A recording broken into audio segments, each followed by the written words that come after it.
Greetings.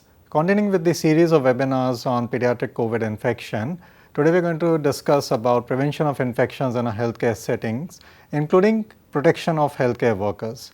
I am Dr. Rakesh Luda, Professor of Pediatrics at All India Institute of Medical Sciences, New Delhi, and today I will be discussing the presentation under the following headings: how infections spread, infection prevention and control measures, that is IPC measures, which include standard precautions and expanded precautions, and the recommended IPC practices for COVID-19.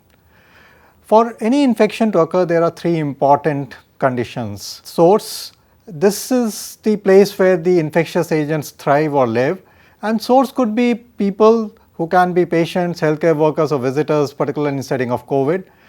The person could be symptomatic or asymptomatic.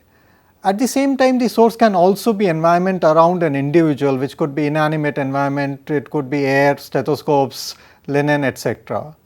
Then we need a susceptible person. For an infection to occur, germs must enter a susceptible person's body, invade the tissues, multiply, cause damage leading to disease. And susceptible person can be healthy who is not vaccinated or not immune because of any prior exposure in the past. The person with a weakened immune system, such as a patient with HIV or someone on immunosuppressants, and for certain infections, additional routes of entry of germs can also increase susceptibility for an infection like surgery, that is surgical site infections, urinary tract infections with urinary catheters. The transmission has to be occur through certain routes. It can occur by contact, sprays, splashes, which occur when droplets from coughing, sneezing or talking within 6 feet land on a mucosal surface. It could also occur by inhalation when the germs are aerosolized in tiny particles. This aerosol generation can occur while coughing, sneezing or talking, or while performing aerosol generating procedures such as nebulization, which we will be discussing later. Sharps injuries with contaminated needles and Sharps instruments can transmit infections like HIV, hepatitis B, etc. Now, moving on, the infection prevention and control measures include standard precautions and various contact based precautions. Standard precautions should be followed while taking care of all patients and include the following: hand hygiene, use of personal protection equipment whenever expecting a possible exposure to infectious material, following respiratory hygiene and cough etiquette principles, ensure appropriate patient placement, properly handle and properly clean and disinfect patient care equipment and instruments or devices, clean and disinfect environment properly, follow safe injection practices, ensure healthcare worker safety including proper handling of needles and other sharps, handle textiles and laundry carefully with minimum agitation. Now, while transmission based precautions include precautions to be taken based on patient's illness and procedures, these could vary from contact precautions, droplet precautions and airborne precautions. Hand hygiene is an important measure for containing COVID-19 infection, and this includes hand wash and hand rub.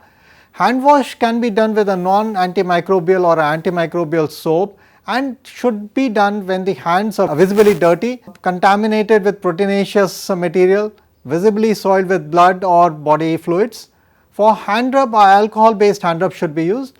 As per the CDC recommendation, hand rubs containing at least 60% of ethanol or 70% of isopropanol inactivates the SARS-CoV-2 virus and should be used. Hand rub is the preferred mode of hand hygiene and should be performed if the hands are not visibly soiled. One should avoid unnecessary touching of surfaces in close proximity of the patient. Now, this picture shows us the steps to perform hand hygiene as per the WHO guidelines. The WHO recommends hand rub to be done for 20 to 30 seconds and a hand wash for 40 to 60 seconds. However, the CDC guidelines recommends at least 20 seconds for both hand wash and hand rub. One should take a sufficient amount of alcohol based hand rub and then perform the following steps as depicted in these pictures. The steps are similar for hand wash and aim that all sides of both hands are decontaminated. When do we need to perform hand hygiene? Now, WHO's 5 movements of hand hygiene shows us the key movements when a healthcare worker should perform hand hygiene, which are 1 to 5. It should also be performed if hands will be moving from a contaminated body side to a clean body side during patient care. before putting on PPEs and after removing the gloves or PPE, one should wash hands with a non-antimicrobial or antimicrobial soap and water if there is contact with spores, because alcohols, chlorhexidine, iodophores and other antiseptic agents have poor activity against spores before eating and after using the restroom. Now, this figure shows us the routes by which the respiratory pathogen can spread. So, when an infected person coughs or sneezes or even talks, droplets form which carry germs to short distances, typically within 6 feet distance. These droplets can land on susceptible person's mucosa, that is eyes, nose or mouth, and cause infection, while the smaller droplets or aerosol less than 5 micrometer can be inhaled by a person near an infected source, that is spread by short range airborne route, or these could be carried away by air currents to long distances, that is beyond 6 feet, and could spread infection. The other route through which the virus can spread is through fomites, which form after droplets and aerosol settle on the surface. So, when a person touches this object or surface contaminated by virus infected person and then touches his own eyes, nose or mouth, she may get exposed to the virus. According to the current evidence, the COVID-19 virus is primarily transmitted between people through respiratory droplets and contact route. Earlier it was said that airborne transmissions of SARS-CoV-2 occurs during aerosol generating procedures such as coughing, talking, but now the evidence suggests that this virus may spread even in absence of aerosol generating procedures, particularly in indoor settings with poor ventilation. Transmission through droplets can be prevented by taking droplet precautions, through airborne route by airborne precautions, and to prevent transmission by fomites one should take contact precautions and perform hand hygiene and avoid touching eye, nose, mouth and face. Now, moving on to the use of personal protective equipment. Personal protective equipment act as a barrier to prevent entry of the virus into the body and include the following: gloves. These should be used when touching blood, body fluids, secretions, excretions, contaminated items, mucous membranes or non-intact skin. So, basically before touching any potentially infectious material. Gowns and coveralls when contact of clothing or exposed skin is anticipated. The PPE for contact precautions protects from fomites and includes gown or coverall and gloves. PPE for droplet precautions protects mucosa, the eye, nose and the mouth from droplets and includes surgical masks and goggles or face shield. Surgical mask covers nose and mouth, while goggles and face shield provide eye protection. PPE for airborne infection precautions filters air to be inspired and includes particulate respirators. So, now we know that SARS-CoV-2 can spread through droplets, fomites and aerosols. The following PPE are recommended when taking care of COVID-19 patients. So, we need to use approved N95 or equivalent or a higher level respirator. Face mask can be used if a respirator is not available, but while performing aerosol generating procedures such as nebulization, respirator is a must. Gowns or coveralls with or without apron have to be used. If you look at a gown, it does not cover the head, neck and lower legs, while the coveralls are designed to cover the whole body and sometimes even the feet. Most people would use 2 pairs of gloves. For eye protection, one needs to use goggles and or a face shield. Personal eyeglasses or contact lenses are not considered adequate for eye protection. Head cover and shoe cover should be donned if you are using a gown. Patients with confirmed or possible SARS-CoV-2 infection should wear a face mask or N95 respirator to contain spread of infection. Now, coming to the specific types of PPE for respiratory protection.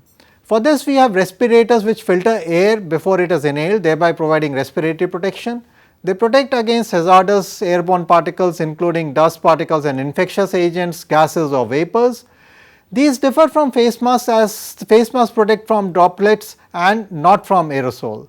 Broadly, there are 3 types of respirators: filtering face piece respirators, that is FFPs, half or full face elastomeric respirators, and powered air purifying respirators which are called as PAPRs. Now, looking at each of these, we will start with the filtering face piece respirators, which includes the N95 respirators or equivalent. These are disposable half face piece respirators which filter out particles. Filter series available are N, which are not resistant to oil, R somewhat oil resistant, and P oil proof, and the number indicates the filter efficiency. So, various FFRs available are N95, N99, N100, R95, P95, P99, P100, and we have equivalent series like FFP2 or FFP3. Now, most commonly used is the N95 respirator, which means that it is not resistant to oil, and 95 means that it filters out at least 95% of the airborne particles. FFRs are approved by the CDC's NIOSH. At the same time, there are other certifying agencies in various countries, and like European Union, for India it is FFP series. So, for us it would be FFP2 and FFP3. Now, these must be worn throughout the period of exposure. Now, when we are using the respirators, one must perform a user seal check and should be performed each time a respirator is donned to ensure a proper fit. It can be done with positive or a negative pressure check. To perform a positive pressure check, we need to see the picture. We need to also remember that positive pressure check can't be done in a respirator with an exhalation valve. Now, as shown in this picture, one should place hands over the face piece and then gently exhale into the face piece. It is considered satisfactory if slight positive pressure is built up inside without any outward leakage of air at the seal. Leak is present if any of the following is present: feeling of air movement on the face along the seal of the face piece, fogging of glasses, and no pressure built up inside the respirator. To perform a negative pressure check, as shown in the picture, one would place hands over the face piece and inhale gently. It is considered satisfactory if the face piece collapses on the face and you do not feel any air passing between face and the face piece. Either of positive pressure or negative pressure check can be done. If it is unsatisfactory, one would readjust the nose piece and repeat. Now, the other respirators include elastomeric half piece respirators. These are reusable face piece respirators, while the FFR that we talked about were disposable single use respirators. They contain replaceable cartridges of filters which protect against particles, gases or vapors depending on the type of filter. These covers the nose and the mouth. The elastomeric full face piece respirators are similar, except that they provide a more effective face seal and provide eye protection in addition. Now, coming to the powered air purifying respirators or PAPRs, these are also reusable. They contain replaceable filters or cartridges and protect against particles, gases and vapors depending on type of the filter. In addition, they also provide eye protection. These are battery powered with a blower that pulls air through an attached filter and pumps in purified air into the headpiece. The breathing resistance with these devices is low, and at the same time an additional advantage is that there is no fogging when these devices are used. Now, how to don the PPEs? So, first we need to identify and gather the proper PPE to don. We need to have appropriate gown size, appropriate set of gloves, appropriate mask. We need to perform hand hygiene using a hand sanitizer or a hand rub. Thereafter, we put on the gown or coverall, the respirator which could be a N95 or a equivalent respirator, put on the goggles or the face shield, and it should not interfere with the fit of the respirator when we put on a face shield. The flexible frame of goggles should provide a good seal with the skin of the face, covering the eyes and the surrounding areas and even accommodating for the prescription glasses. Fogging may be common when goggles are used, so one needs to make sure that the respirator is well fitting. Two pairs of gloves are used. One pair is donned to begin with and thereafter another pair would be donned.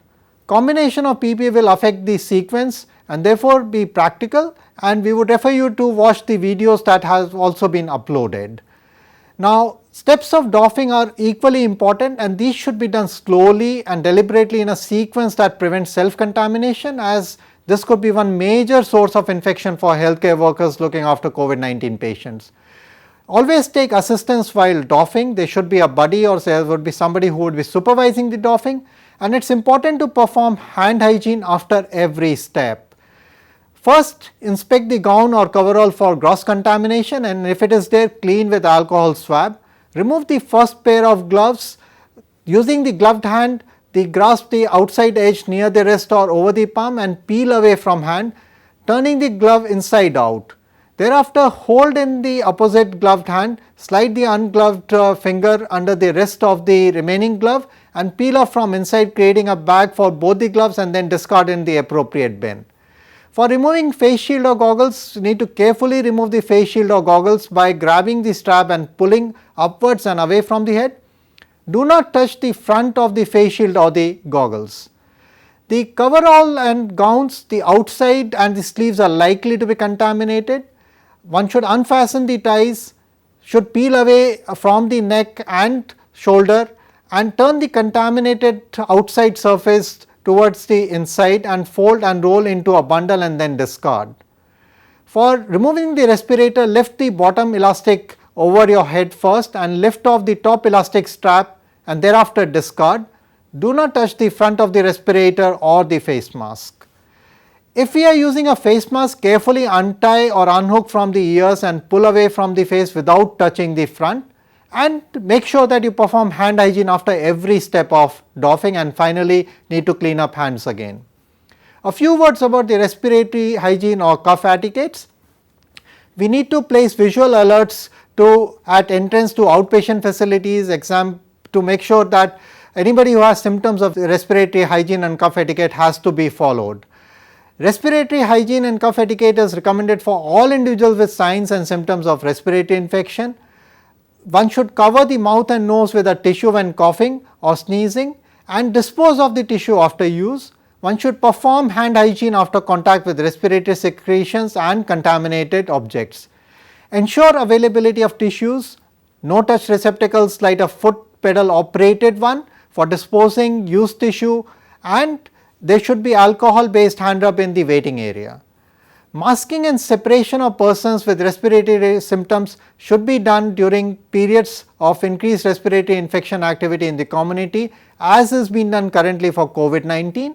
Moving on now to the droplet precautions, we need to take these precautions as well. It is important to ensure patient placement for COVID-19. One should evaluate the need for hospitalization. Home care is preferable if individual situation allows, particularly for mild infections and asymptomatic people. If infected, if admitted, a single person room with attached bathroom with the door closed is advisable. Airborne infection isolation rooms are reserved for patients who undergo aerosol generating procedures like nebulizations or those who may need intubation and ventilation. These should be designated healthcare workers to take care of only these patients. One should limit the transport and movement of patients outside the room, and one should communicate before transfer of an individual. One should perform procedures and tests bedside wherever possible. One should use portable X-ray machines rather than shifting patients for these tests. If the patient is being transported, he or she should wear a face mask during the transport. Now, let us talk a little bit about the airborne infection isolation rooms. Now, these are single patient rooms at negative pressure relative to the surrounding areas and with a minimum 6 air changes per hour. It is preferable to have up to 12 air changes per hour, but this may be possible only for newly constructed ones or with renovation. It would be desirable to install multiple exhaust fans if isolation room facility is not available, and this prevents the airborne diseases or the aerosols from escaping from the room and contaminating the environment to infect other people. Air from these rooms should be exhausted directly to outside or filtered through a high efficiency particulate air filter, that is the HEPA filter. The room door should be kept closed except when entering or leaving the room to maintain the negative pressure in these rooms. One should monitor proper negative pressure function in these rooms. Now, another big area to look at is the patient care equipment and devices, as these may be contaminated with the body fluids, fomites or blood, and the policies and procedures for containing, transporting and handling equipment should be established. One should remove the organic material using recommended cleaning agents before high level disinfection or sterilization is done. This will enable effective disinfection and sterilization process. One should wear PPE according to the level of anticipated contamination when handling such a situation. It is equally important to take care of the environment. We should have routine and targeted cleaning of environmental surfaces as indicated by the level of patient contact and degree of soiling. Clean and disinfect surfaces that are likely to be contaminated with pathogens. The common ones include those which are in close proximity to the patient, such as bed rails, over the bed tables. Similarly, frequently touched surfaces such as doorknobs need to be disinfected more frequently. Appropriately registered certified disinfectants that have microbicidal activity against pathogens most likely to contaminate the patient care environment should be used. So, in the setting of COVID, the commonly used agent is a sodium hypochlorite solution in a strength of 1% or ordinary bleach. These effectively kill the SARS-CoV-2 virus. Dedicated medical equipment for suspected or confirmed COVID-19 patients should be considered. Now we move on to the safe injection practices, and here we need to use aseptic techniques to avoid contamination of sterile injection equipment. We should not administer medications from a syringe to multiple patients. Use fluid infusion and administration sets for one patient only. Use single dose vials for parenteral medications whenever possible. If multiple dose vials have to be used, both the needle and syringe used to access the vial must be sterile and should be discarded after every use. Do not keep multi-dose vials in the immediate patient treatment area, and these should be stored in accordance with the manufacturer's recommendations, and discard if the sterility is compromised or is questionable. Do not use bags or bottles of intravenous solutions as a common source of supply for multiple patients. These measures are mainly to avoid cross-contamination and contamination of the environment. Now, let us come to the recommended routine IPC practices during COVID-19 pandemic. These are guidelines recently released by the CDC and the WHO. These practices are applicable to all patients along with the standard precautions, not just those with suspected or confirmed SARS-CoV-2 infection. These include implementing telehealth and nurse directed triage protocols, whether the patient can be managed at home or in person or ED, this has to be decided. Screening and triaging everyone entering a health facility for signs and symptoms of COVID-19, and this should include a temperature check. One should reevaluate admitted patients for signs and symptoms of COVID-19 by daily evaluation for COVID-19 symptoms. One should encourage physical distancing. We need to make sure that at least 6 feet distance is there in between the beds in the waiting areas, and modifying in-person group healthcare activities, example by virtual meets or performing such activities in smaller groups. We need to implement universal source control measures, and this means covering the patient person's mouth and nose to prevent spread of respiratory secretions when they are talking, sneezing or coughing. Using a face mask or a cloth face covering to prevent the spread of infection. Universal means that it is recommended for everyone in a healthcare facility irrespective of symptoms, due to the presence of pre-symptomatic and asymptomatic individuals who could still spread the infection. Now, respirators with exhalation valves are not recommended for source control as the expired air is not filtered, and this could possibly spread the infection. Implementing universal use of personal protective equipment by the healthcare workers. In communities with moderate to substantial community transmission, it is recommended that the healthcare workers also wear eye protection in addition to the respirator or the face mask. One would need to use a N95 or a higher level of respirator for aerosol generating procedures. Surgical procedures posing higher risk of transmission, for example, ENT surgery. In situations where there is minimal to no community transmission, universal eye protection and respirator recommendations are optional.